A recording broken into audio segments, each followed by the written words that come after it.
ये ईमान है मेरे बाबा साहेब का, तेरी तिरछी नजर का पर्दा भी हम फाड़ चुके हैं। अब के आज की शाम है और हम हैं, ये कायनात भी हमारे साथ है।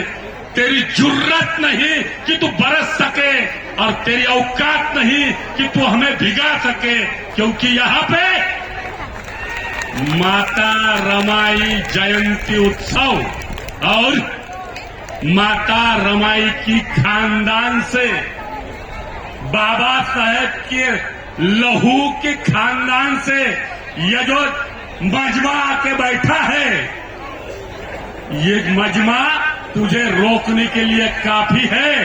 तो दोस्तों फिर से एक बार जय भीम। अरे आवाज जय भीम, अरे अजून आवाज जय भीम। संगपाल कांबळे जय भीम। नगरसेवक घाटांनी संगपाल कांबळे विचारपीठावर यावं।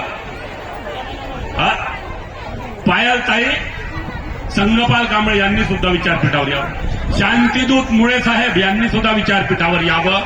मित्रांनो, आज आपल्या या माहूर नगरीमध्ये ज्या जोश उत्साहानं आपण या कार्यक्रमामध्ये सहभागी झालात, हा माहूरच्या आंबेडकरी इतिहासामधला एक कार्यक्रम आहे। आकाश कांबळे आणि त्याच्या टीमने निर्माण केलेला एक आंबेडकरी विचार प्रवाहाचा, जो या परिसरातीलच नव्हे तर विदर्भ मराठवाड्यातील जनतेला रमाई जयंतीच्या नावानं भीम महोत्सव निर्माण करण्यासाठी, जागृत करण्यासाठी आणि पुढे नेण्यासाठी ही जी माहूरची मंडळी, ही जी सगळी मंडळी या ठिकाणी आलेली आहेत, आपण सर्वांना विनंती करतोय, किंबहुना आग्रह करतोय की जिथे जागा मिळेल त्या ठिकाणी बसून घ्या।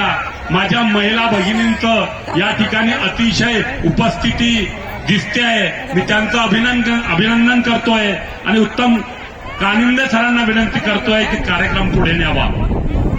धन्यवाद सर। झनक मानकरजी यांना विनंती, डॉक्टर झनक मानकरजी यांना विनंती, आपण मंचावरती यावं। दुःखाला सृजनशील करणारे तथागत सम्यक संबुद्ध राष्ट्रनिर्माते बोधिसत्व परमपूज्य डॉक्टर बाबासाहेब आंबेडकर, महान त्याग मूर्ती माता रमाई यांच्या विचारांना विनम्र अभिवादन करून आपण कार्यक्रमाची सुरुवात करूया। त्याआधी समता सैनिक दलाचे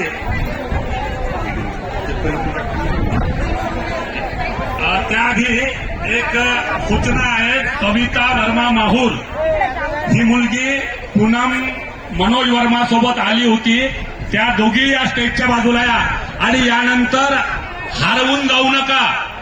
बाप हरवला म्हणून मला जाहीर करावं लागल, त्यामुळे लेकरं सांभाळून घ्या। मला माय हरवली